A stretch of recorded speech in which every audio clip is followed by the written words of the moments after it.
Welcome sa DRS 2.0. Fresh at nagbabagang happenings ba ang hanap mo? Mga padabarkads man yan o mga trending topics? Pwes, sagutan natin yan. Kaya naman isubscribe nyo na ang ating channel para sa mga nagbabagang balita everyday.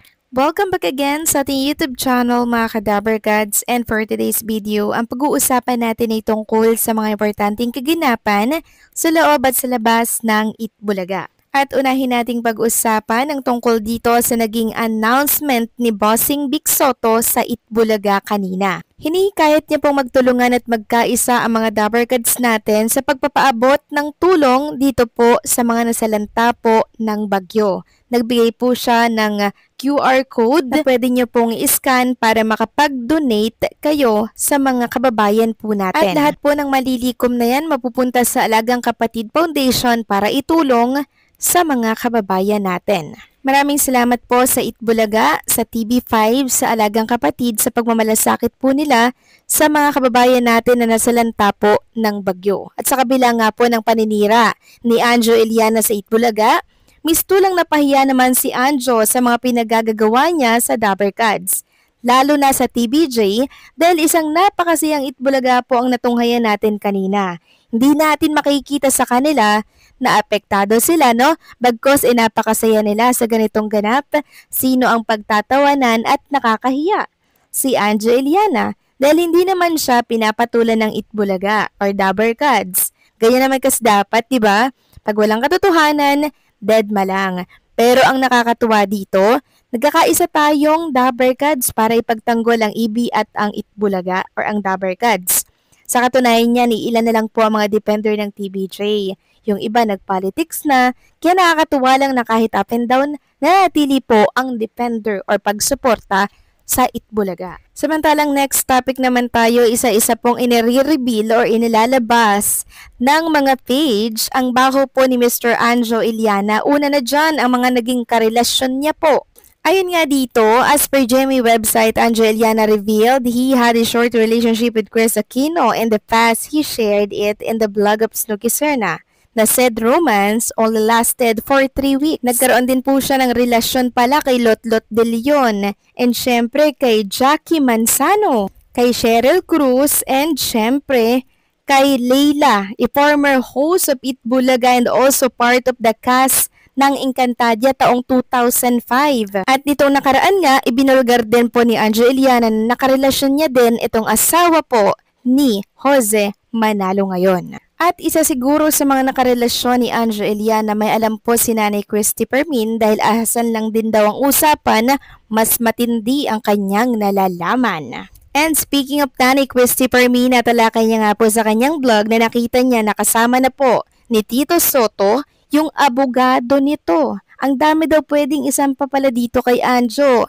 Andiyan ang cyber libel, defamation at slander. Kasama po ni Tito Soto yung isa sa matinik na abogado, si Attorney Mark Tolentino. Sobrang nakakahiya na talaga si Anjo Eliana mga kadabarkads. At sabi nga dito, Anjo, nakakahiya ka na matapos kay Tito Soto, jowa Pawat Aldab, ngayon naman matindi ang kwento mo kay Alden. Mabigat daw ang nalalaman niya laban kay Alden, katumbas daw ito ng 10 universe na binibigay sa TikTok. Pag nalaman niyo daw yun, sobrang sakit daw at ayaw niya daw simulan ang kwento. Ayaw niya daw sa kanya maggaling yung lahat. Dahilan lang sa hindi siya nilaanan ng 1 minuto na pag-uusap ni Alden, ito yung gante ni Anjo Eliana kay Alden. Dati-rati daw kasi si Alden, kinakausap siya ng 1 minute, nagkukwento daw. Ngayon daw hindi na. Niyakap na lang siya nung time na nag-guest siya sa Family Feud.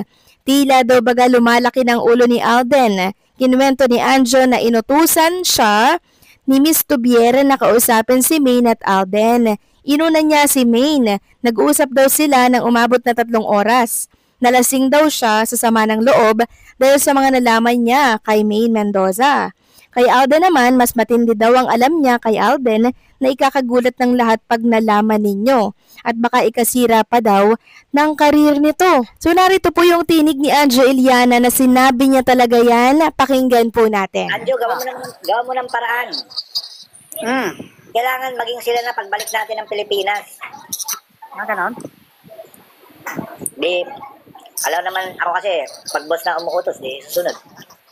Oo. Eh, asawa ng boss yun. Mm. Punta ako sa kwarto ni Maine. Mm. Uminom muna ako ng champagne yata, ganun, para lumakas loob ko. Mm. May mga kasama niya, yung director yata. Mm. Kinausap ko, tagal, mga 1 oras mahigit. Lasing na ako eh. Baka matawagan ako ni May, murahin ako. Ba't naman sinabi na ano? Yan, oo. Ba't naman sinabi na mahal ko si Alden? Ay, Ay, naku, nadulas ka na. nagbibiro lang ako. Mhm. Nag-iossi lang ako ah. Hmm. Puro ano yung ano ko eh. Puro Nutella. Okay. Pag may nagbigay ng universe, picturean mo. Oo. Ang ganda ng offer ko. 1 universe equals ang pinag-usapan namin ni Maine Mendoza. Mhm. Kung Libo na viewers natin, oh. kung magkakatuluyan sila ni Alden o hindi. Ang ganda ng ano, universe lang may ni. Buti naman. Nasa labas ako. Sabi ko sana wala magbigay ng universe kasi ano eh, nakakayang ikwento eh. Mhm. Ako kasi yung ano noon, inutusan ni Estubiera Oo. na kasi nga, hindi ko alam anong hinahabol nila, anniversary. Hindi ko alam eh. Ako yung, anong tawag sa ganun, yung yung parang taga-match, taga-ayos din, para magkatuluyan na sila. Eh, inuna kong kinausap si Maine. Mm. Ang tagal na yung mag-usap, hindi ako nagkakamali 3 oras. Hindi naman ako umiinom, nalasing ako sa para lumakas loob ko eh. Ang unang pinag-usapan namin muna, yun nga, yung friendship nila, tapos yung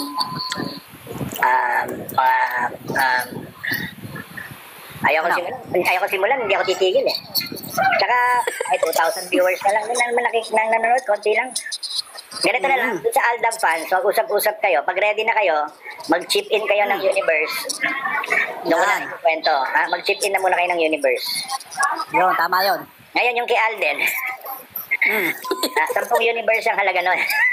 Wow, ang dami. Sige. Kasi mabigat yung usapan namin ni Alden. Mhm. Kung gusto nyo malaman, 10 universe naman yun. So yan po yung naging revelasyon ni Angeliana laban naman kay Alden Richards. Mabigat daw po yung nalalaman niya kay Alden at pag nalaman ito ng publiko ay baka daw magulat kayo. Alam nyo mga kadabarkads, kung wala siyang pruweba sa mga sinasabi niya laban kay Alden, baka makasuhan siya ng GMA since artista nila ang sinisira po ni Angeliana. Ang mga makakalaban po niya dito ay ang mga goson, mga attorney yan, mga kadabarkads. Kaya takot na takot din magkwento si Anjo. So kayo ba mga kadabarkads, anong say nyo dito? Please comment down below.